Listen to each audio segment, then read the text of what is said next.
Shalom, bien-aimés. Je m'appelle Edith Gay.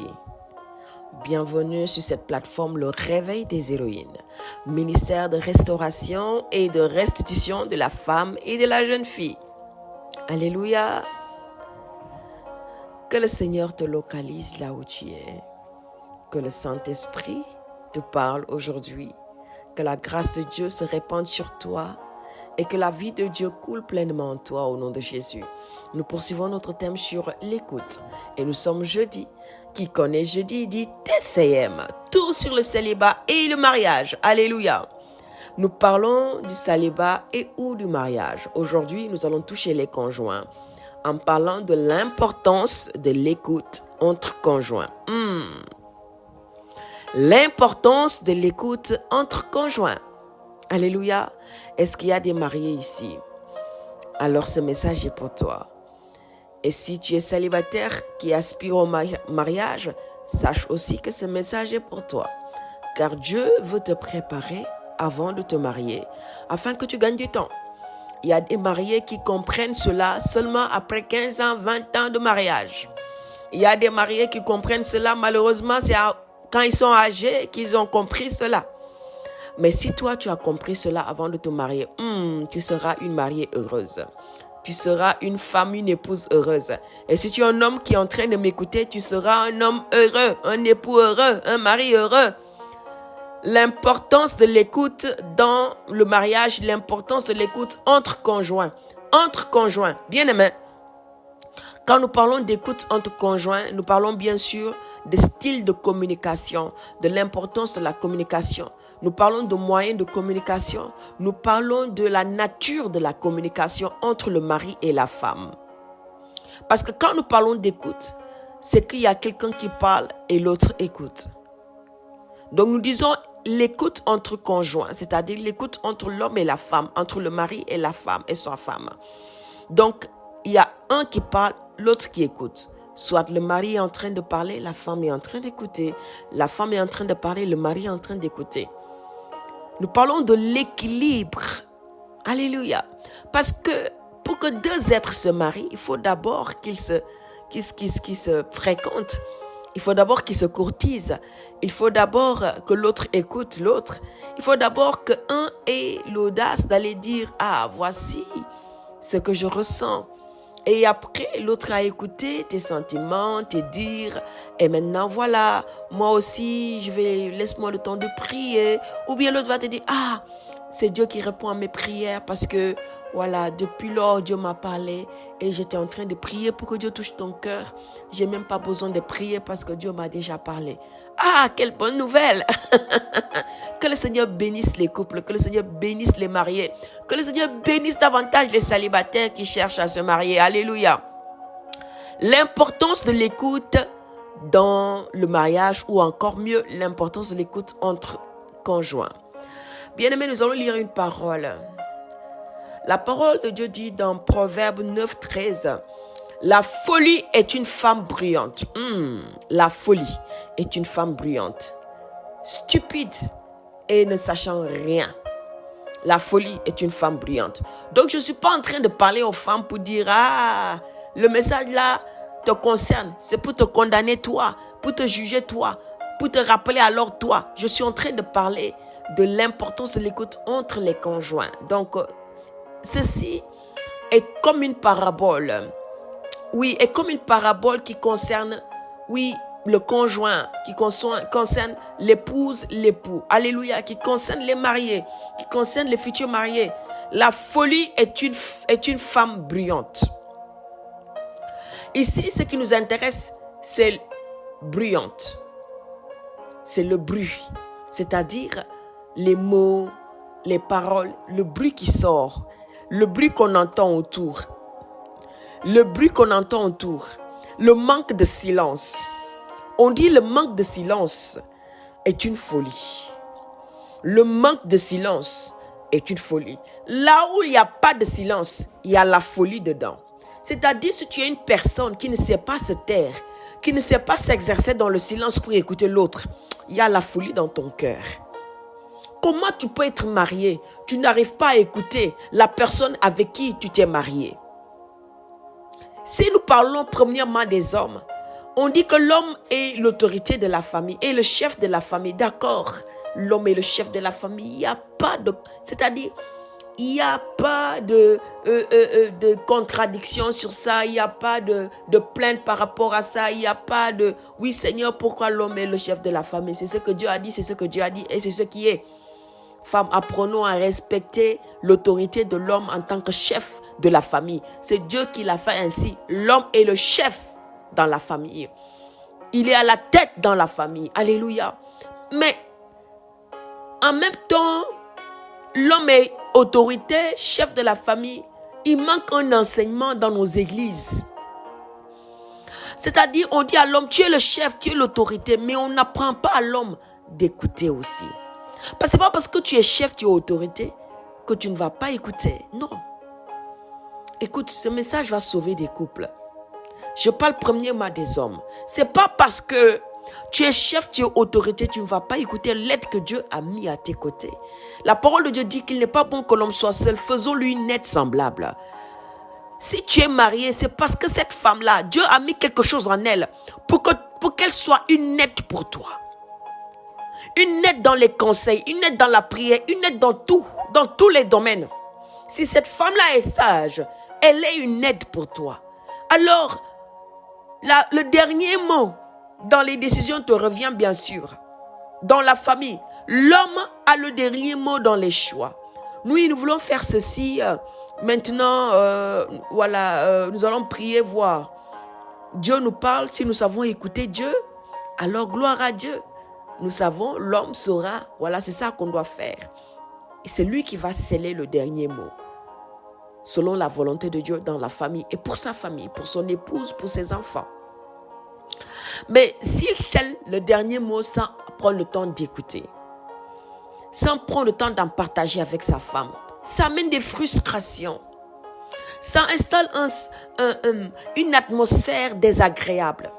Parce que la femme va se sentir blessée, frustrée, non considérée. Comment mon mari peut prendre des décisions aussi importantes sans m'en parler? Oui, moi, je ne vais pas prendre les décisions à sa place. J'aimerais qu'une femme sache que ce n'est pas toi de prendre les décisions à la place de l'homme. Non, ce n'est pas toi de donner la direction, c'est comme ça, non. C'est à l'homme de le faire. Cependant, si l'homme manque d'autorité, manque de poigne, manque de sagesse, c'est-à-dire est un homme qui ne sait pas où poser les pieds. La femme est une femme sage. Elle est remplie de connaissances. Elle est remplie d'idées, de belles idées. C'est comme ça que Dieu l'a créée.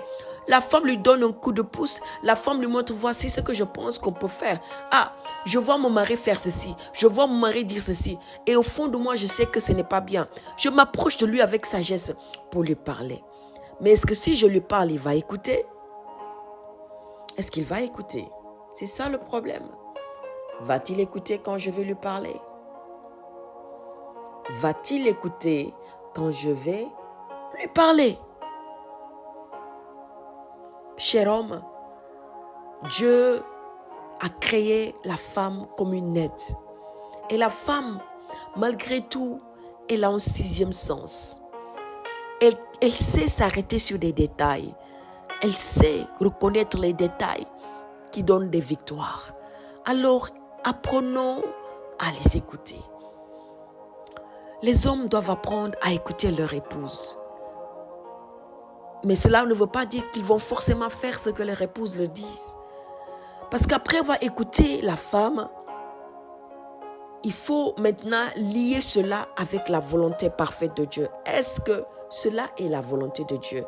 Voici ce que je pense. Qu'est-ce que tu en penses? C'est ça la communication dans le couple. Le mari vient. Voici ce que je pense. Qu'est-ce que tu en penses?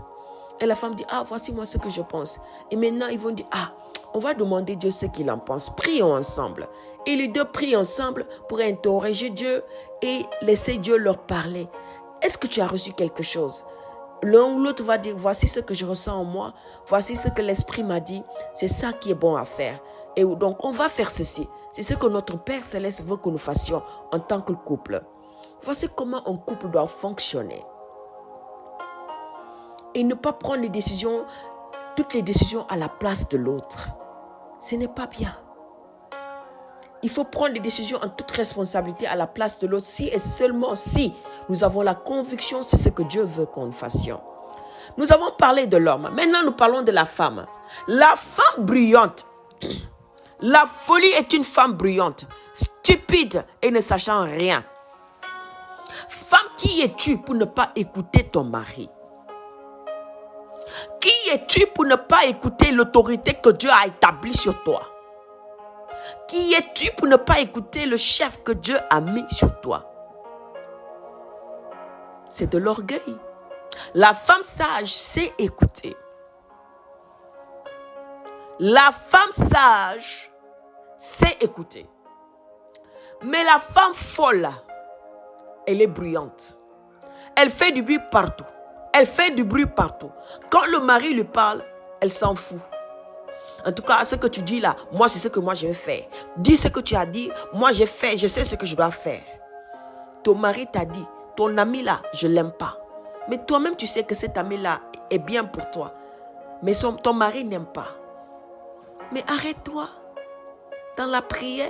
Écoute ton mari parce que tu ne t'es pas marié avec cet ami-là.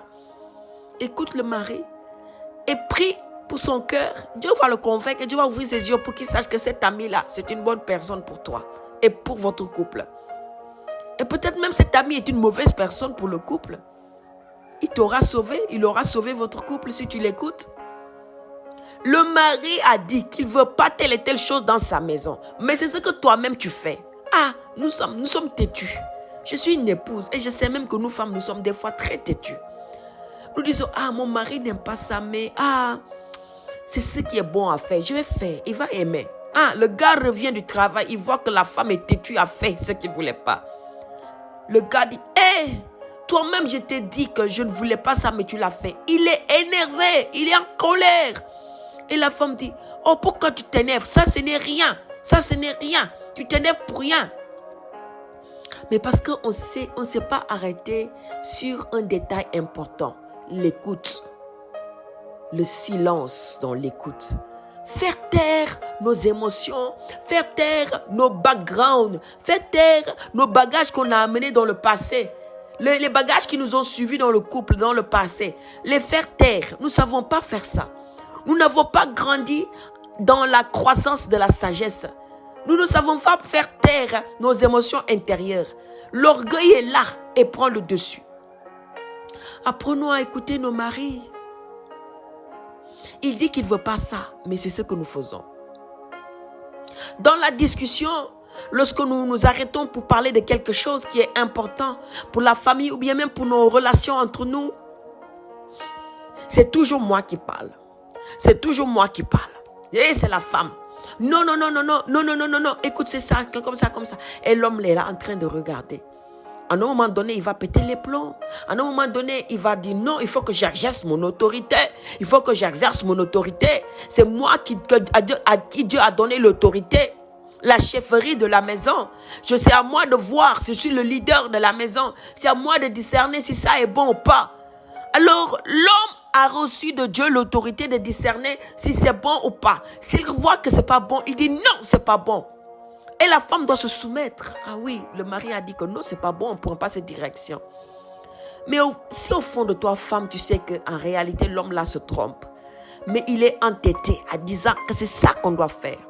Qu'est-ce que tu dois faire maintenant? Quel est ton rôle face à un homme qui ne veut pas t'écouter? Malgré toi, tu sais que tu as raison. Est-ce que tu vas faire bras de fer avec lui? C'est là où est important la sagesse. La sagesse doit intervenir. La prière doit intervenir parce que tu sais, cet homme-là va faire ce qu'il veut faire là. Ce qu'il a dit là, il va le faire. Il a refusé de m'écouter.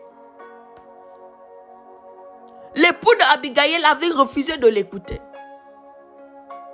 C'est seulement s'il savait qu'il s'était marié avec la sagesse. La folie a refusé d'écouter la sagesse. Si la folie savait que la sagesse pouvait la guérir, elle l'aurait écouté. Alors si l'homme se trompe et que la femme sait qu'elle est sage, ce qu'elle propose là, c'est la meilleure décision, c'est le meilleur choix. Mais l'homme en tant que chef dit qu'on va faire autrement. Comment est-ce que tu dois te comporter? Tu dois faire intervenir la sagesse et la prière. Va chercher ton Père céleste. C'est-à-dire, cet homme-là qui est ton chef dans le foyer, il a un chef. Et ce chef-là s'appelle Dieu. Il a un chef et son chef s'appelle Dieu. Va invoquer le chef de ton mari. Va invoquer le chef de votre foyer. Va plier les genoux, prier et dire, mon Père, voici ce que mon mari veut faire. Mais au fond de moi, j'ai la conviction que ce n'est pas la bonne chose à faire. Mon Père, je t'apporte cet homme et son cœur. Donne-lui la sagesse. Que cette chose ne s'accomplisse point au nom de Jésus. Donne-lui l'introduction ferme de le faire. Si je me trompe, Seigneur Père éternel, permets qu'il le fasse. Mais si j'ai raison, Papa Dieu, mets en œuvre une situation, orchestre une situation pour l'empêcher d'accomplir cette voie, pour l'empêcher d'accomplir cette résolution.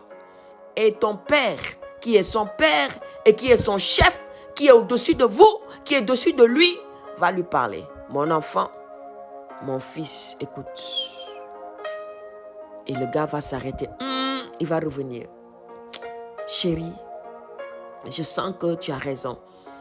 J'ai l'impression que Dieu ne veut pas que nous fassions ceci. Ou bien dans le songe là, Dieu va lui parler. Il a parlé à Joseph dans un songe. Quand Joseph s'était résolu de répudier sa fiancée, non, d'arrêter, c'est-à-dire de briser les fiançailles, de ne pas l'épouser, Dieu s'est révélé à lui en songe. Certainement, Marie, quand elle a su que le gars là est sur le point de partir, elle a dû prier, Seigneur, c'est toi qui m'as mis dans cet état. Comment tu peux permettre qu'on me renie comme ça?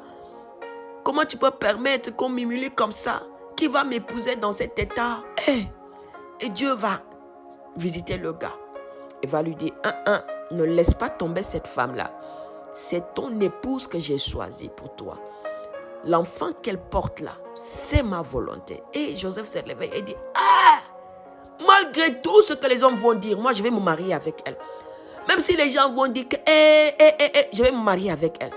Il s'est marié avec elle. Rapidement, il l'a prise comme épouse. Il l'a protégée, il l'a gardée. Au-delà de tout ce que les gens peuvent dire ou penser, Joseph l'a prise la femme. Et il a veillé sur elle. Je ne sais pas si le mariage était du tic au tac, mais il a fini par l'épouser. Il l'a prise, il l'a couvert, il l'a gardée, il l'a protégée, il a protégé son enfant. Alors Dieu peut parler à ton homme s'il est têtu. Femme, développons la sagesse, car l'écoute est importante. Mais si nous nous sommes mariés avec la folie, si toi-même tu es une femme folle, ton mari est sage. Ton mari a affaire de... Et si ton mari, c'est la folie là, et toi tu es la sagesse, il y a aussi affaire de... Je ne parle pas de folie dans le sens médical du terme. Je parle dans le sens de l'incrédulité, dans le sens de manque de sagesse, de manque d'écoute, de manque de compréhension, de pas dans le sens où la communication est blessée. La communication est blessée. La communication est détruite. La communication n'a plus son importance parce que l'un et l'autre ne savent pas s'écouter. Et Dieu aujourd'hui veut aujourd'hui guérir les couples qui sont blessés à cause d'une communication qui est blessée, détruite. Oui, parce que l'un et l'autre ne s'écoutent pas. Le Seigneur veut que les conjoints sachent s'écouter. Oui, au nom de Jésus, je prie pour ce couple qui est en discorde parce que l'un et l'autre ne savent pas s'écouter. L'autre ne s'arrête pas pour voir qu'est-ce que l'autre ressent. Et l'autre aussi ne s'arrête pas pour voir comment est-ce que l'autre se sent. Seigneur Père, donne la paix dans le cœur de chacun d'eux et donne la compréhension. Établis une communication saine et sainte entre ces deux conjoints au nom de Jésus. Papa, que l'homme sache que malgré qu'il soit autorité et chef de famille, il a à ses côtés une femme que Dieu lui a donnée, qui est dotée de sagesse et qui peut le conseiller, qui peut l'orienter, qui peut le détourner de mauvaises décisions. Seigneur, au nom de Jésus, que la femme sache elle a une autorité au-dessus d'elle et qu'elle doit user de sagesse et de prière pour convaincre certaines pour le convaincre dans les fois où il est têtu, il ne veut pas écouter. Seigneur, je prie pour que l'écoute soit au milieu des deux conjoints. Que la bonne communication soit entre les deux conjoints. Que dans la communication, que l'un sache écouter l'autre et que l'autre sache écouter l'autre. L'un au nom de Jésus. Je prie au nom de Jésus pour tous les couples qui ont été détruits à cause d'un manque de communication. Seigneur, Mère, Père éternel, merci pour ce que tu réconcilies les cœurs et que tu installes, oui, une atmosphère d'écoute, de compréhension, de communication entre les conjoints au nom de Jésus. Bien-aimé, si ce message t'a touché, je vais t'inviter à partager autour de toi, afin de bénir un couple, de sauver un couple, de sauver une future mariée, un futur marié. Je te donne rendez-vous demain pour 15 minutes avec le Saint-Esprit. D'ici là, shalom chez toi.